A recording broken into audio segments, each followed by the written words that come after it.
Hey guys, so today I want to talk about this idea of entering the parlor as you enter into research work. Kenneth Burke, in his book called The Unending Conversation, writes this, so just read along with me. Imagine that you enter a parlor. You come late. When you arrive, others have long preceded you, and they are engaged in a heated discussion, a discussion too heated for them to pause and tell you exactly what it is about. In fact, the discussion had already begun long before any of them got there, so that no one present is qualified to retrace for you all the steps that had gone before. You listen for a while, until you decide that you have caught the tenor of the argument. Then you put in your oar. Someone answers. You answer him. Another comes to your defense. Another aligns himself against you, to either the embarrassment or gratification of your opponent, depending upon the quality of your ally's assistance. However, the discussion is interminable. The hour grows late. You must depart, and you do depart, with the discussion still vigorously in progress. So, this idea of a conversation that is started long before you or anyone who's in it got there, and then is going to continue long after you leave. So, what does Burke imply one must do when he or she first enters the parlor? Take a look at this again.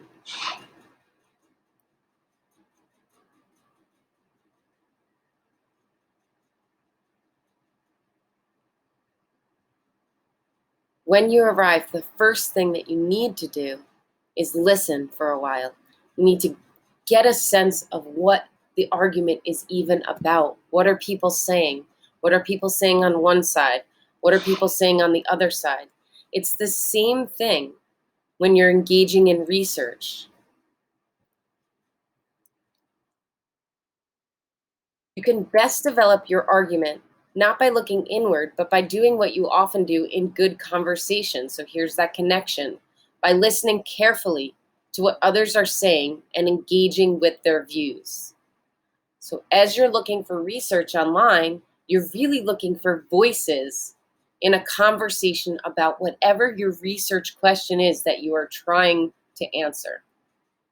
This part, listening carefully to what others are saying and engaging with their views, is a really important way to look at this research project.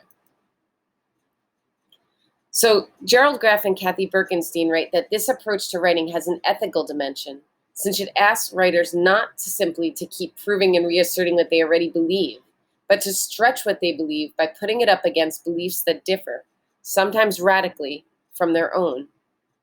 In an increasingly diverse global society, this ability to engage with the ideas of others is especially crucial to democratic citizenship. So that's why we're teaching you to do research in this way, to not just say, I'm going to research this and seek out information that proves that you are right. That's not really a great way to approach research. You really want to be like, I'm interested in this topic. I'm going to learn a ton about it.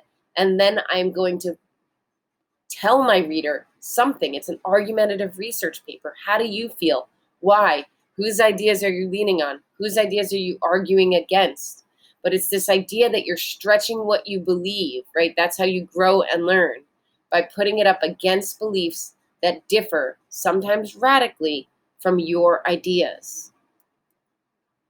So another way to think about this is that the reason why you want to put it in opposition to people whose ideas are different from yours is that sometimes when you just make an argument, it doesn't really appeal to people why you're saying it unless you're situating it within this unending conversation about your topic. So if you look at this little drawing that's from Graff and Birkenstein's book, this person is arguing that the characters in The Sopranos are very complex.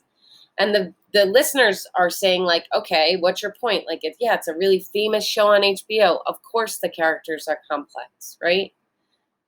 But if you situate it within something that people are already saying about the show, some say that The Sopranos present caricatures of Italian American. Caricatures are like very pigeonholed, sometimes biased ways to present a character. They're not dynamic. They're not deep. They're just like these like caricatures. Like they're just these very base ideas of what, in this case, Italian Americans are.